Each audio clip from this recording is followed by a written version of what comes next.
Welcome to Design Emergency. I'm Alice Rawsthorn, co-founder of Design Emergency, with my friend and fellow design obsessive Paola Antonelli, who joins me for this Human Rights Day special edition on design and human rights. Hey, Paola. Hi, Alice. Now, on most episodes of Design Emergency, Paola or I interview one of the designers, architects, engineers, scientists, activists, and others who are at the forefront of developing innovative solutions to the acute social, political, cultural, and ecological challenges we face. But occasionally we come together to discuss urgent issues.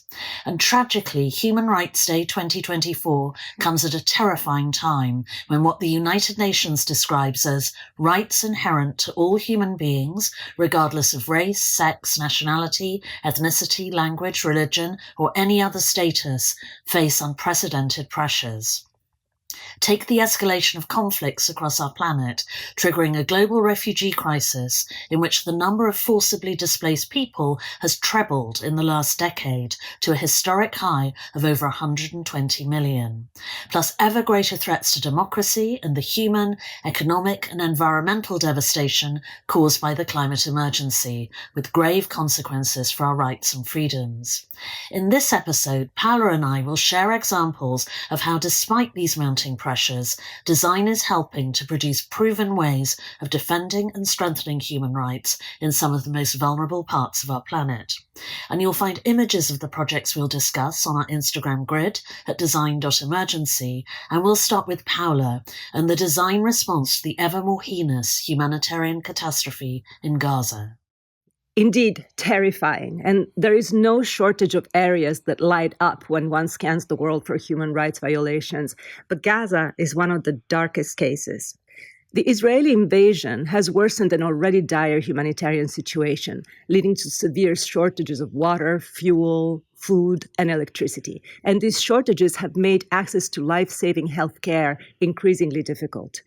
The situation is as dire as one can imagine, and the territory has become the petri dish for some of the best examples of well-intentioned interventions from the rest of the world, big and small. You have covered many of them in your Instagram feed, Alice, focusing on the best ones, like the World Central Kitchen, whose teams have provided 70 million meals and established a network of field kitchens and local partners to distribute food in the south and in the north. And they have paid with lives, most recently at the beginning of December 2024, with one more attack by the Israeli army that killed some of the aid workers, 3 of them. So they have right now, at the time of our recording, they have ceased operations. We really hope they'll come back because their work is essential.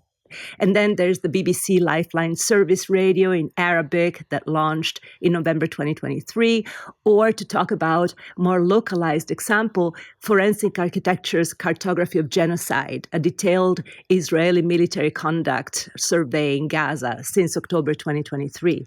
But today, I'd like to focus on Doctors Without Borders, our dear MSF, Médecins Sans Frontières, and in particular on the extraordinary efforts to support people with disabilities in one of their camps. Since the escalation of the occupation in Gaza, MSF has been at the forefront, providing essential medical and humanitarian aid. And in response to the massive displacement of people, MSF has established accessible sanitation facilities in camps for displaced individuals. One in particular exists to serve 400 of them. The camp includes custom-designed latrines and showers that ensure accessibility, and the facilities have wider doorways, handrails, and non-slip surfaces. And additionally, MSF has ensured that the camp's pathways are clear and stable, avoiding barriers such as loose rubble or uneven terrain. And this attention to detail demonstrates how thoughtful design can radically transform the experience of displaced individuals. The camp, of course, also prioritizes medical care for residents, and MSF teams provide physical therapy, wound care, and mental health support. So the camp serves as a sanctuary for people with disabilities who are disproportionately affected during conflicts. Without accessible infrastructures, many are unable to flee danger or access essential services. And as one MSF representative noted, people with disabilities are often left behind, literally and figuratively, during times of crisis. By focusing on their needs, we are ensuring that no one is forgotten. So MSF's work in Gaza reminds us that design at its best is about more than function. It's about dignity and humanity, basic human rights. Accessible facilities not only meet immediate needs, but also send a clear message about the value and rights of people with disabilities. By building a camp that serves people with disabilities, they've proven that even in the midst of war, we can design for inclusion, for safety, and for hope. And there are many other examples in the rest of the world. I'm giving back the word to you, Alice. Oh, thank you, Paola. And that is a beautiful example. And it chimes perfectly with a project that I'm going to talk about in another of the most vulnerable places on our planet, Ukraine. Now, Ukraine's design response to Russia's illegal war has been truly inspiring. Its design and tech industries have boomed since the country became independent following the collapse of the Soviet Union in 1991. So when Vladimir Putin mounted his full-scale invasion in February 2022, Ukrainian designers, architects, engineers and coders were ready to spring into action to help with the war effort. From the design of ingenious new weapons that have transformed drone warfare and new apps to help citizens to defend themselves against Russian missile strikes, to converting railway carriages into mobile hospital wards, ICUs and operating theatres. I visited Ukraine in August and was even more impressed than I'd expected to be by the courage and determination of the Ukrainian people to defend their rights, and by the resourcefulness, ambition and efficiency with which Ukrainian designers have responded. And one of the most moving design initiatives, like MSF's camp for disabled people in Gaza, focuses on the most vulnerable people in the communities. It's Velika Rodina, or the Big Family Project in Kharkiv, which was founded early in the conflict by Olga Kleitman, one of Ukraine's most successful architects, who's the founder of SBM Studio and the designer of the award-winning Sazin Yar water landscape in Kharkiv. A friend working for Kharkiv City Council told Olga how the collapse of the social services system had left thousands of people without urgently needed care, and the most vulnerable of them were seniors who'd been left to live alone when their families and friends had fled to safer places from Kharkiv, which is 40 kilometers from what was then the Russian border. Olga set up an NGO through the war to raise funds for the Ukrainian military and to provide round-the-clock care for isolated elderly citizens. One of her clients offered the use of the empty workers' quarters of a textile factory, which Olga and her colleagues converted into a hostel. They then hired nurses to care for the residents and raised money to pay for the nurses' wages, for food and other supplies. Big Family now provides homes for several dozen residents and regular support for over 200 other needy citizens in Kharkiv. A French NGO donated a generator and through the war secured funding for a lift to help wheelchair users to navigate the building. Local people contribute fresh fruit, vegetables, milk and cheese, and musicians come along to lead sing-alongs of Ukrainian folk songs. Big Family also takes in abandoned pets from nearby shelters, including Angie and Shane, two elderly Labradors who were left behind when their owners fled Kharkiv. They now cheer up the residents in their unofficial roles as chief happiness officers, as does a recent canine recruit, Bucks. Looking ahead, Olga plans to repurpose the current hostel building into a complex that will include a garden, restaurant and ceramics workshop in the hope of providing long-term support to vulnerable seniors when this tragic war finally ends. It's a wonderful example of a remarkably thoughtful and imaginative way of defending and enhancing the rights of fragile communities despite the horror of war. So interesting. And, it might be odd to say, but I'm kind of jealous that you managed to go and see first eye how things were going. I was supposed to go to my next example, Bangladesh, in just a few months ago, and I couldn't make it there because of the righteous internal revolution, but more of that later. Because, in my scan of the world, Bangladesh really lights up not only for a history of challenges to human rights, but also for hope and experimentation, because it's rife with innovative solutions to address long-standing issues. So Bangladesh, for instance, is one of the most flood-prone countries in the world due to its location in the Bengal Delta, its flat topography, and the mere amount of water that flows through the country. So on average, 20 to 25% of Bangladesh's land is flooded annually. And during extreme events, 55th or 60% of the country is submerged. That is one of the most urgent problems in the country, although not the only one. And Alice, you have interviewed for Design Emergency architect Marina Tabassum, who has developed the Khudibari, or tiny house, which is a modular mobile home designed for these regions. And it's a typical example of what I mean by Bangladeshi ingenuity. It's constructed primarily from bamboo and very cost effective, about $500 including labor, and can be easily assembled and disassembled. So it's a great example, but we covered it at length. So I would like to move to another example that has to do with defecation. So another proof of Bangladesh's resolve is that it has achieved what seemed impossible. It has become the second South Asian country after Sri Lanka to virtually eliminate open defecation. This is no small feat for a nation that has faced immense social, economic, and political challenges since its independence in 1971. Open defecation has dropped from 42% in 2003 to less than 1% today, improving the health, the dignity, and the quality of life for millions. Yet, as with many sweeping achievements, not everyone has benefited equally. For people living in wetlands, or haor areas as they're called, where land is submerged for up to 6 months a year, progress has been harder to come by. Here, sanitation coverage lags at just 30 to 39%, compared to over 85% nationally. And during monsoons, many Haor dwellers resort to makeshift hanging latrines over water, leaving untreated waste to contaminate their environment. So enter a remarkable innovation, the floating latrine. It was developed by civil servant Muhammad Talut, a simple yet ingenious design that uses 3 to 5 empty fuel barrels, plus bamboo, plus rope, and a plastic pan. During the dry season, the latrine rests on the ground. In monsoons, it becomes a buoyant platform, and a single latrine costs just $40, 10 times less than a conventional toilet, and can last up to 5 years. To pilot this project, the Gagatia village was chosen. It's located in northeastern Bangladesh, and in a challenging Haor environment where traditional sanitation solutions are impractical. And the project has already provided 48 floating latrines, and residents are seeing immediate benefits. Waste is safely contained and later repurposed as fertilizer, thanks to government-built safety tanks and pumps. And Talut's innovation is more than a practical solution. It's a testament to the power of design to address systemic challenges.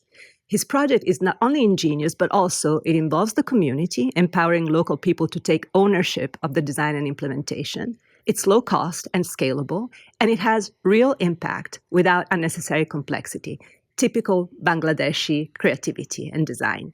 The broader implications of Bangladesh's sanitation revolution are profound. Improved sanitation has already led to a decline in waterborne diseases and enhanced social dignity, particularly for women. The country is navigating a tumultuous political landscape. In August 2024, widespread student-led protests culminated in the resignation of Prime Minister Sheikh Hasina, leading to the establishment of an interim government headed by Nobel laureate Muhammad Yunus, the founder of Grameen Bank, whose microcredits and microfinance concepts have been a fundamental pillar in the attempt to restore dignity and dissolve poverty.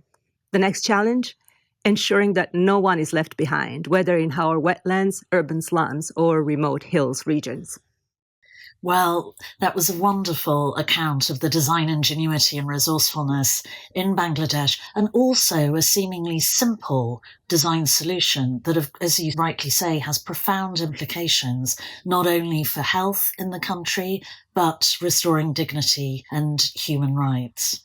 Now, horrifying though the environmental catastrophe in Bangladesh is, as are the humanitarian disasters caused by the wars in Gaza and Ukraine, arguably the situation in Sudan is even worse, yet seldom exposed in international media, as over 12 million people have been forcibly displaced by a succession of conflicts in the country in less than 2 years, according to the United Nations High Commission for Refugees, UNHCR. Now, many of these people have fled to other countries, principally to Chad or Egypt, putting intense pressure on resources there. And a design priority in the relief effort is to construct robust, sustainable shelters where these people can live.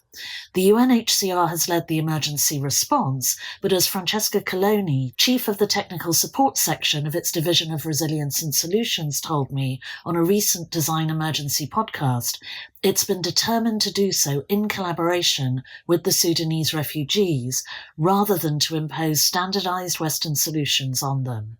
Central to this is the construction of a traditional form of shelter long used in the region, the tuckle. Built in a round shape with walls made mostly on site from mud or burnt clay bricks, each tuckle has a dried grass roof, typically made from grass left over after harvest, and supported by wooden or bamboo poles. Each tuckle can be built relatively quickly in a process that involves and is often led by its occupants.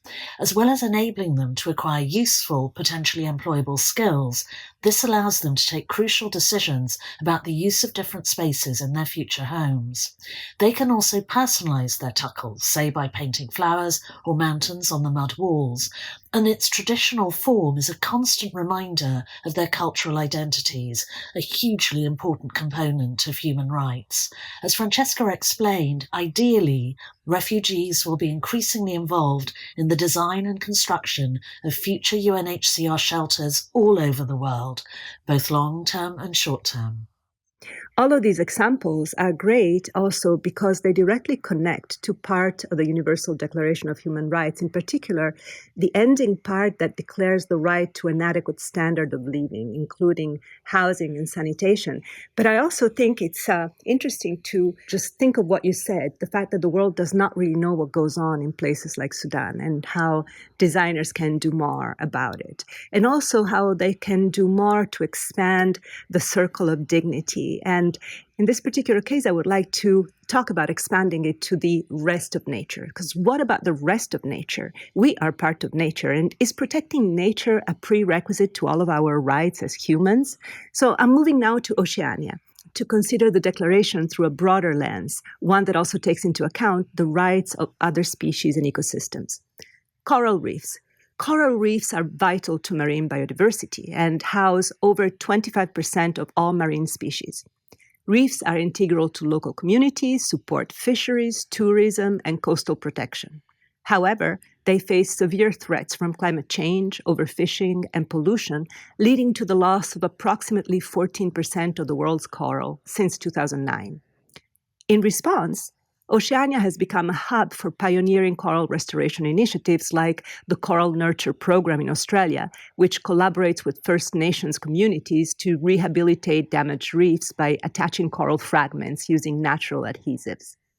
Another great example is the work of marine biologist and activist Jacqueline Evans from the Cook Islands. She was instrumental in establishing Marae Moana, the world's largest multi-use marine park, covering 1.9 million square kilometers. Innovative design plays a crucial role in these conservation efforts, and Dr. Pirjo Haikola, a designer, researcher, and scuba diving instructor at RMIT University in Melbourne, is a perfect example of this integration. Her project, Urchin Corals, was showcased at the National Gallery of Victoria 2020 Triennial in Melbourne, and it features 3D printed coral structures made from a blend of sea urchin shells and biopolymers, exploring the use of sustainable materials for reef restoration. And Dr. Haikola's involvement extends to the whole Reef Restoration and Adaptation Program called also RRIP, a veritable hub for design, technology, and science. The program's goals are to enhance the Great Barrier Reef's resilience against climate change by cooling and shading the reef to help protect it from the impacts of climate change, by assisting reef species to adapt to the changing environment, and by supporting natural restoration of damaged and degraded reefs. These initiatives highlight a profound understanding. The health of coral reefs is intrinsically linked to the rights of the species they support and, ultimately, to human well-being. Recognizing the legal rights of nature, as seen in New Zealand's acknowledgement of the Whanganui River and Mount Taranaki, or as seen in many other examples, for instance in Colombia and Ecuador, prompts us to consider similar protections for coral reefs. We are nature, and we should expand the circle of dignity to include all species and ecosystems.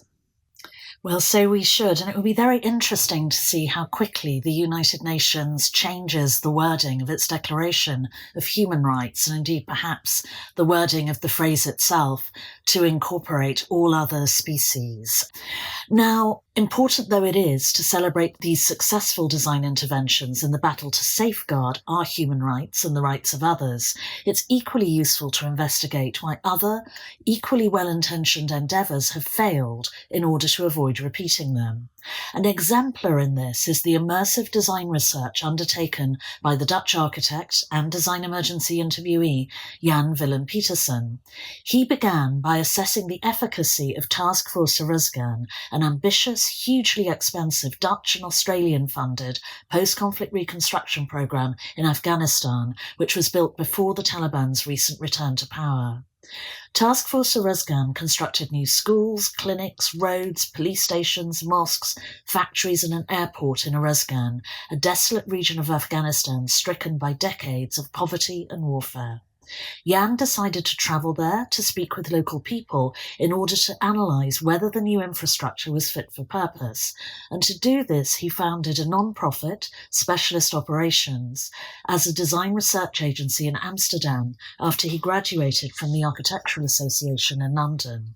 After his research in Oryzgan, Jan discovered that only 20% of the expensive new infrastructure was effective. 30% was so useless that it had already been abandoned, and the remaining 50% had serious flaws and could soon be unfit for use.